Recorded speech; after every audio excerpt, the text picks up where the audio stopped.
till then, we just gotta start. Cause that's the hardest thing to do. Just start. Just go. Everybody say they gonna do whatever they say and never do it, right? So that's why I'm gonna just do it instead of just talking about it. Just yeah, ain't no point in just talking about it. Let me see if it's working. Got it though. I figured it out. Yeah, I figured it out, y'all. One thing about me, bro, and if you know me, you know I ain't lying. When I wanna do something, I'm gonna figure it out, bro. My brother just called me Mr. Figure It Out, cause he know I'm bro. I be wanting to just do certain stuff, and I be wanting help. Don't get it, but it's cool though, cause I'm gonna figure it out. One thing about it. Him too though. He the same way.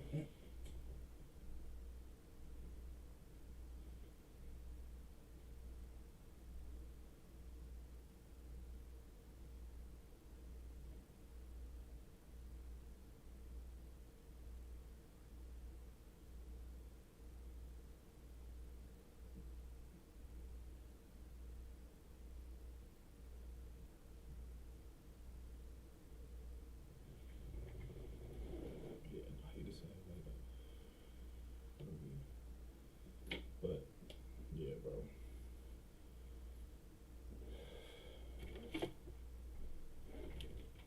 I'm gonna figure it out one way or another, bro. Cause ain't nobody gonna do it for me, right? So I'm gonna figure it out. I'm gonna figure it out. That one thing about it. I'm gonna figure it out. Still got a lot of things I want to do and figure out with it. But until now, I'm gonna rock out like this. And yeah.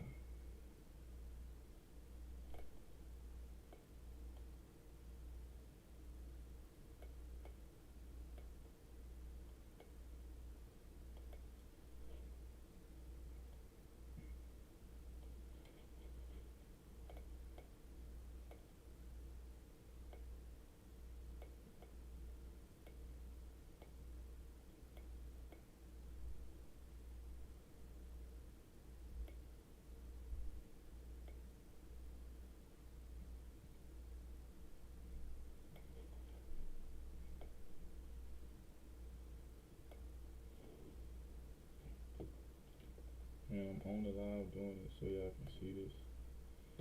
You feel me? I'm gonna figure it out. For sure. Yeah. But yeah. We finna react though to Gilbert Arenas explaining how NBA referees cheat.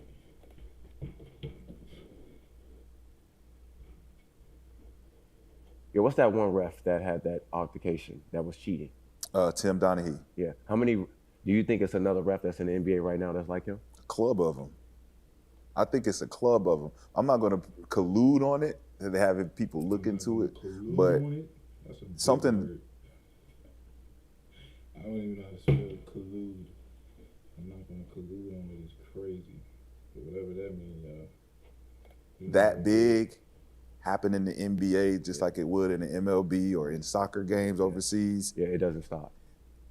Not with one. If one takes the fall, it's like, oh, let's not look into this no more. It don't happen no more. But we clearly see the discrepancies in certain games where the swing for Vegas hits the numbers. Yeah. Well, this one guy takes this important guy out of the game. Next thing you know, the game is different now. Right? These are elements that bookies know about, gamblers know about. Hey, man, this is a game we need Luka out. He gets 2 technicals before halftime. What? How? Oh, shit, it fit Vegas. Right? So we look into it, you say, man, who could have been? We don't know. David Stern ain't here no more. You know what I'm saying? That cover up goes back far beyond where we even start paying attention to it. So I look at that situation like there's always some dirt under the nails. There's always some dirt under the nails, but how far are players and coaches and organizations gonna go diving looking for that shit? Not far. Not really, because we're making too much money anyway. And it fucks the integrity of the game. Yeah, so when you're a player, right, when you're a player. That they definitely not gonna go Like, yeah.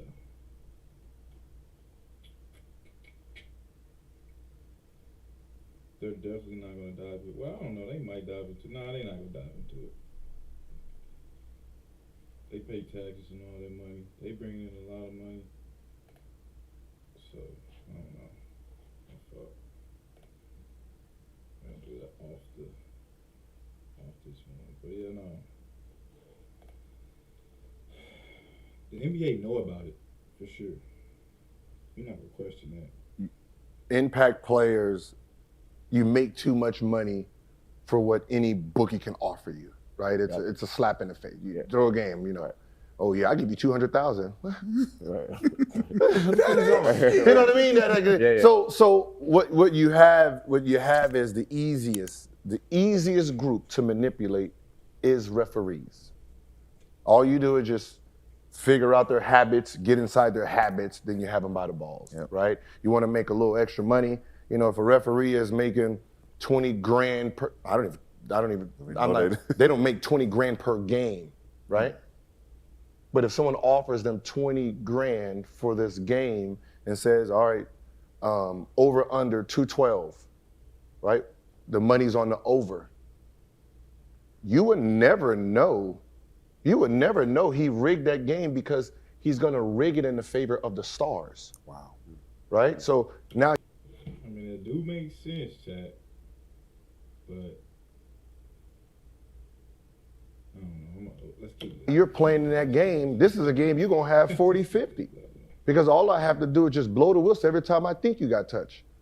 You have a 3 and it's crushing the ball, and 1. 3 go in. All I'm doing is just putting points on the board. Free throws. Yeah. So this is not a game you can see that, oh, this is, you know what I mean? I'm calling and 1.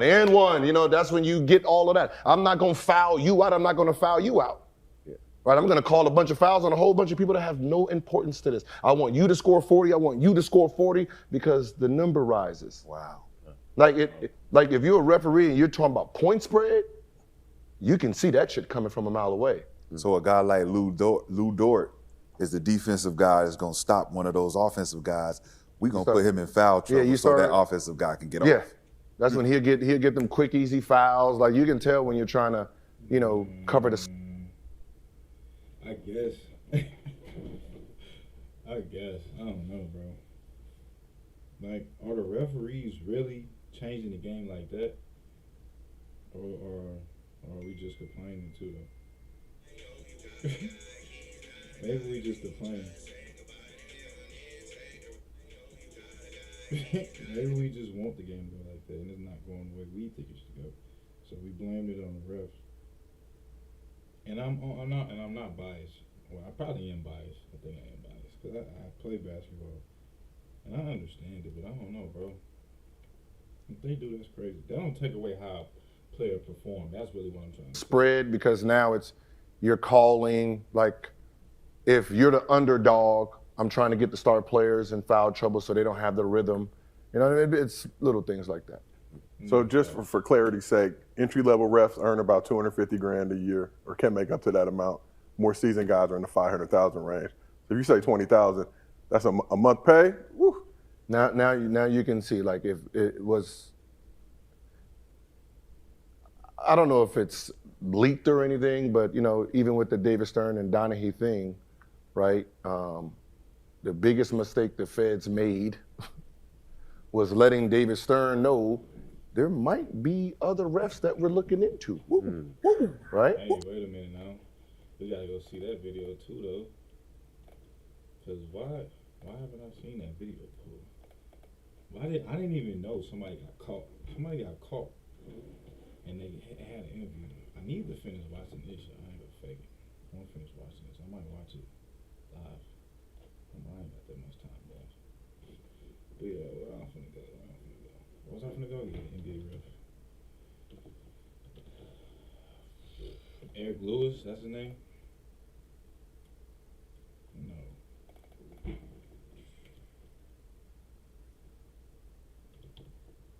What?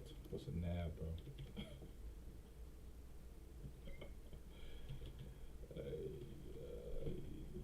Cheating. I think it's an interview. Him 3 weeks ago, Tim This is what you talking about. Tim Donaghy, former NBA ref, who bet on his own games. Betting on his own games is crazy. Why, bro? Here's one thing you need to do before buying anything online. Don't spend another dime on Amazon until you watch this first. Watch this. I can show you how to get the sweetest deals online when you shop from major retailers like Amazon and Target. You can drop prices automatically. I can show you how, but I can't do it for you. People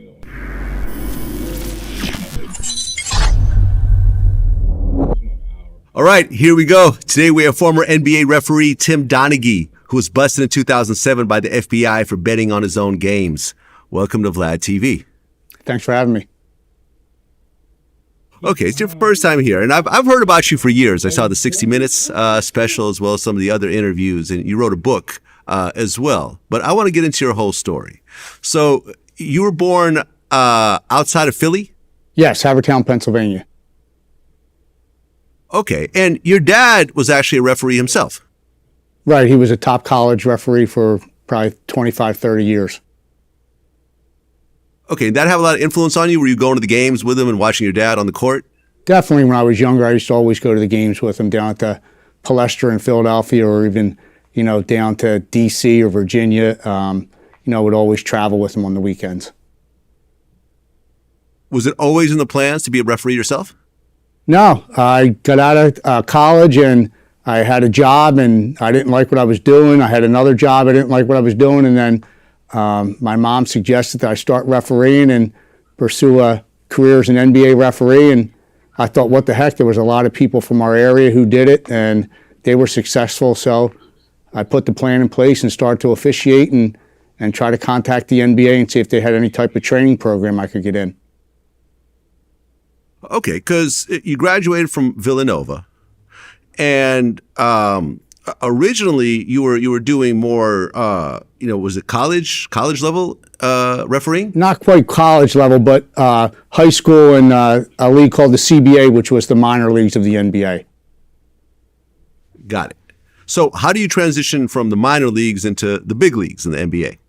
You're in a training program with the NBA. They're following you around to games that you're officiating in the CBA and flying you out to summer leagues to officiate the draft picks of the NBA in the summer, and just training you and programming you into doing things that how they want you to do it on the floor. And there's probably about 20 people that go out to the summer camps, and I did it for 3 or 4 years, and then eventually did the preseason of the NBA and wasn't hired that year. And the next year I did the preseason and I was eventually hired. Okay, this was 1994. Correct. Okay, you were 27 years old at the time. 26. 26, got it. How did it feel, to see your dad do this for a living, to go through the whole CBA and actually make it to a level higher than your dad, Evaluate you to see who does the playoff in and out of. And he waited for me and run into him again? No. Well, did you ever referee a game that he was playing? I shouldn't say that. I did run into him again. I actually had his first, I thought you meant off the floor, but I had his first game in the parking lot for me. We parked our car right in the back where the players went in and out of, and he waited for me, and when I came out, he wanted to fight me. Okay. Going to do your first playoff game, and it's, joy that that you're doing well, you're moving up the ladder, and that you're accepted not only by the players and coaches, but by the league office who is monitoring every move you basically make. I mean, during the time of you being a ref, did you see other refs ever getting fired or, let go or anything else like that? Yeah, there were. There was maybe one guy that would get let go each year, whether it was a veteran that, was in the league for 15 years that wasn't progressing the way they thought, or a younger guy that didn't move up, like they thought he should have progressed early on. So there was always 3 or 4 guys that were on probation each year, and maybe one was let go each year. I mean, did you know of any other refs that were let go for wrongdoing, doing something underhanded or anything else like that? No, nothing like that. It was all just based on performance, or they gave them an early retirement and, kind of phased them out. Okay, so the same year that you get to do the playoffs, during the regular season, there was a situation with Rasheed Wallace. Okay. Do you know what I'm talking about? Yes. How could I forget? Okay. Okay. So tell me about that whole situation. It was a situation where I was refereeing a game with Steve Javy and Scott Wall, and I think Portland was winning probably by about 20 points, and Rasheed probably had about 30 points. Scott Wall called a foul on him that he didn't like, and as Scott Wall went to report it, he kind of threw the ball at his back, and it hit his back, and Scott didn't know, what had happened, and I saw what happened. I felt like Rasheed did it on purpose, and I gave him a technical foul, and he didn't like that, and he was furious with me. I had given him a lot of technical fouls prior to that, and after the game was over, he waited out in the parking lot for me. We parked our car right in the back where the players went in and out of, and he waited for me, and when I came out, he wanted to fight me. Okay, so what exactly did he say to you? He said something along the lines that, he was going to get his money back for that bullshit technical foul I called on him. And, I said something back to him, I think along the lines of, you fucking deserved it, which was a big mistake because that kind of set him off. And he just came at me and wanted to fight me. And if it wasn't for about 3 security guards and Brevin Knight pulling him back, he probably would have got to me. Oh, so he actually tried to put his hands on you? For sure, yep. Okay, when he said that I'm going to get my money back, what happens when someone gets a technical foul? At that time, I think they were fined $500 or $1,000 per technical foul. So it would come out of their, paycheck. And, a lot of the players didn't like that if they felt like they didn't deserve it. So, it would always be about the money. Well, but I mean, Rasheed Wallace was a star player. $500 or $1,000 really that's like $1, to you and I. Right, but I think at that point, as you progress and you get a certain amount of technical fouls, you get suspended for a game. And I think he was getting close to that. So, not missing a paycheck for a game could be, hundreds of thousands of dollars for somebody like him. Well, right. But because of that, because of the confrontation, he got suspended for 7 games. I think it was more than that, but I thought it was 10 games. But he did get suspended for a, long period of time, and it cost him, a lot of money. Well, this was the longest suspension that was issued by the league for an incident not involving violence or drugs. Right. Did you find that just a little bit odd? No, because he had been a problem in the past for a lot of people and was getting thrown out of a lot of games and was a headache for the league office. So I think they were just kind of waiting for a situation where... we are always going to be connected. You will always be my best friend. All I need is 1 weekend alone. And I'ma show her what real love is.